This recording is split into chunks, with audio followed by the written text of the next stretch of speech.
One day, during an archaeological dig in Nagano, a team of archaeologists uncovered an ancient tribe of monsters, and oops! They get killed, and now they spread around to the Tokyo area to kill innocent lives. The only ones who can stand up to this threat is a young adventurer named Godai Yusuke. So, how does he do it? During an attack by one of these monsters, Yusuke finds one of the artifacts, and upon contact with it, he sees visions of the past, and it tells him that the artifact will make him Kuuga, meaning warrior in the ancient language of the tribes. The artifact known as the Amadam fuses inside of his body, and whenever necessary, he can transform into Kuuga at sheer will. But Godai is not alone in his fight.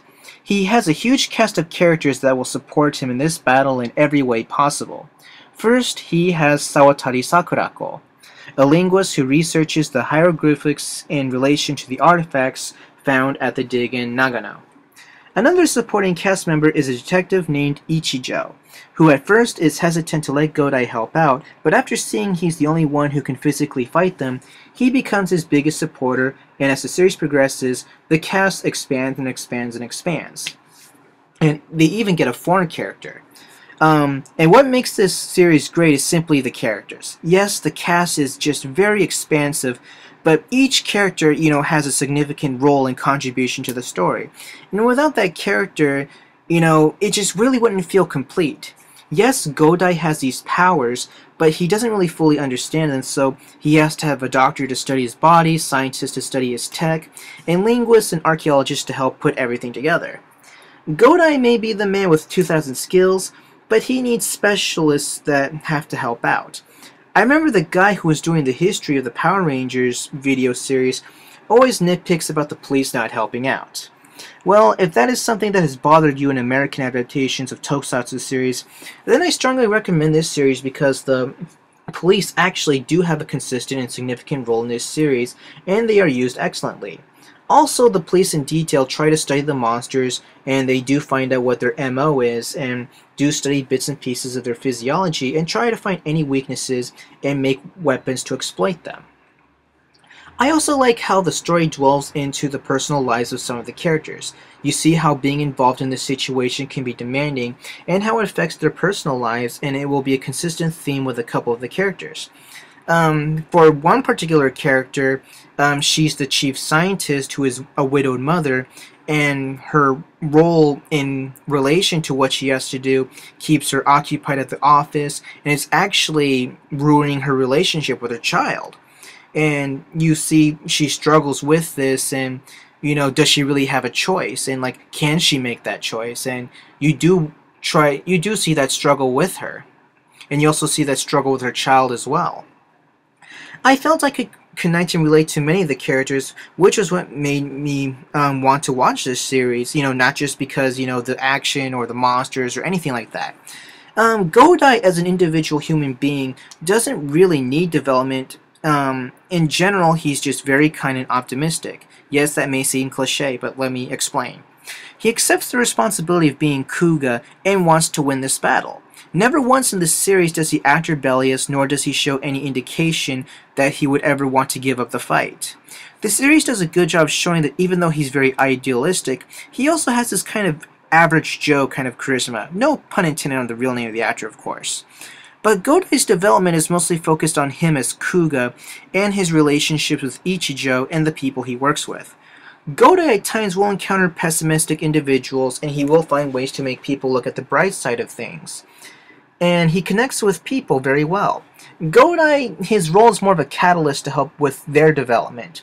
And the series effectively shows what makes Godai the person that he is and why he wants to be the person that protects people's smiles. The Gurongi are very great villains. They can disguise as human beings and blend in despite their weird fashion. At first they speak in their own distinct language, but as the series progresses, they learn to speak in normal Japanese. The monsters, like in Kamen Rider Black, have a more organic detail to the costumes. They feel more frightening in comparison to the more gimmicky Super Sentai monsters. I know that's a weird thing to say, but I'll save that for another review. The thing is, people do get killed in this series, and by the time the series ends, the series does have a high body count, and at times the fact that people have died does get to Godai, so there is a major level of darkness to this series in relation to that. And before I conclude this part of the review, I know this will be trivial to some people, especially if you don't live in Japan, but I feel I need to bring this up more for my sake, but I feel I bring it up not, for my sake because of the reason why I enjoy this series. And it's because of the fact it takes place in the Kanto area, specifically Tokyo. Yes, pretty much all other series do take place in Tokyo, but the series goes into detail with geographical locations to the point that the series tells you what is going on where. I now live in Saitama Prefecture next to Tokyo, and certain places are within walking distance to me. For example, some episodes will take place in the Itabashi ward, and I live within walking distance of it, and watching the series, I could recognize some of the landmarks. Or sometimes fights will take place in other areas in the Kanto area, like in Tsukuba City, the Ibaraki Prefecture, or Yokohama and Yokosuka in the Kanagawa Prefecture. And there's one episode where they're in Kawaguchi City and Saitama Prefecture, and it's interesting to me because I live between Kawaguchi City and Itabashi Ward, and at times they are in Akabane, and I actually go to Akabane all the time. And the nursery where Godai's sister works at is in Toshima Ward, which is also famously known as Ikebukuro, and I go to Ikebukuro almost every weekend. And compared to other Tokusatsu series, most of the filming locations I was able to identify more immersively knowing I go to that place every day or so. And it occurs to me that something like that could happen to where I live, in some, bizarre hypothetical sense. But I leave the story and characters of Kamen Rider Kuuga at a perfect 10 out of 10. The action is more brutal and brawling oriented as opposed to technical martial arts. Every punch and kick thrown feels more like it's thrown to get the victory. In addition, Kuuga has different forms and colors, each with their own distinct strengths and weaknesses. And let's say his blue armor, Kuuga can jump high, but his punches and kicks are so weak he couldn't knock out a Bob Sapp that would want to throw a fight. But how does he compensate for that? Watch the series to find out, because I enjoy trying to figure out how he would overcome that particular weakness. The action is not only brutal but also unpredictable in its own way. It's not as gimmicky, let's say, ending with the trademark rider kick to some limit, but there are certain ways of how fights, turn out and what directions they go. The motorcycle action is also exciting itself, which you have to see. My only disappointment is that there aren't many fights where Godai fights out of his armor. In some episodes, he does try to fight, but he's not a Minami Kotaro from Black who showed tremendous fighting ability out of his costume. Which was kind of a disappointment for me, but that's just me. But the show effectively demonstrates why, they couldn't really do this. I personally enjoy a character that can fight out of his costume as well, but whatever. So, the series does a good job of demonstrating this. So I conclude the action at a 9.5 out of 10. The opening music really had an interesting pace. It starts off slow and a little quiet, and as it progresses, it gets more explosive, more fast, and more loud.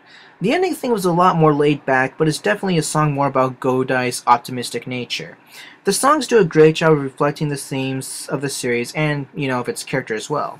The background music is very dark, but can have cheery music with the piano tune that is used whenever Godai is at his home.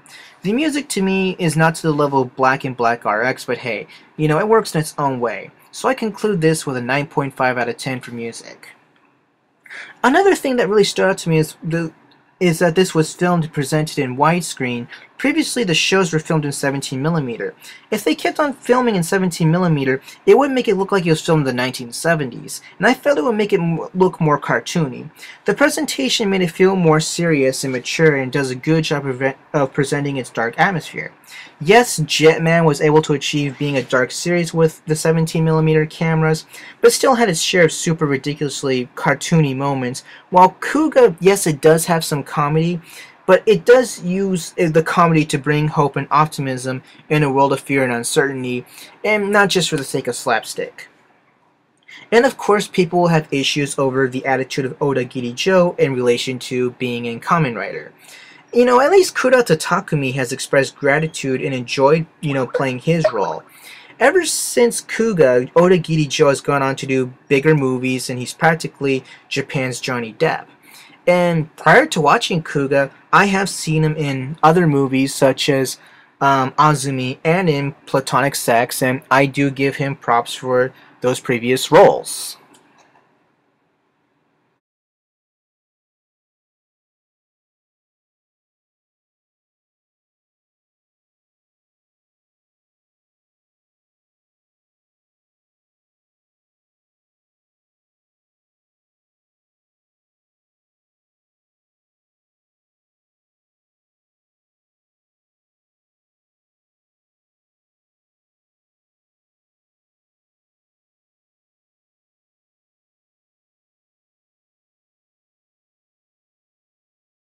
And I also hear that he is good friends with the staff and is still good friends with his co-stars from Kuuga, and he even attends the weddings to some of his co-stars just recently.